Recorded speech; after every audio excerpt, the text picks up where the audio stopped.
Iginiit ni Senate Majority Leader Senator Joel Villanueva ang pangangailangang mapanagot ang mga mapatutunayang sangkot sa maanumalyang ghost flood control projects ng Department of Public Works and Highways. Kasunod yan ang isiniwalat ni Congressman Leandro Leviste sa naranasan niya umanong panunuhol ng isang public works engineer para wag nang mag-imbestiga sa mga anomalya sa mga proyekto sa Batangas, maging ang ghost projects na natuklasan mismo ni PBBM sa Bulacan. Binigyang diin ni Villanueva na maging ang mga tulad nilang opisyal ng Kongreso ay marapat lang na maimbestigahan. Ayon pa sa senador, kailangan maparusahan ang mga mapatutunayang sangkot sa anomalya upang hindi natularan ng iba.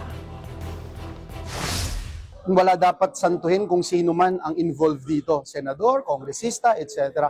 But we also look into the facts dapat, no? Merong katulad nung sa Bulacan na binisita ni Presidente, pati yung ghost projects, nasa NEP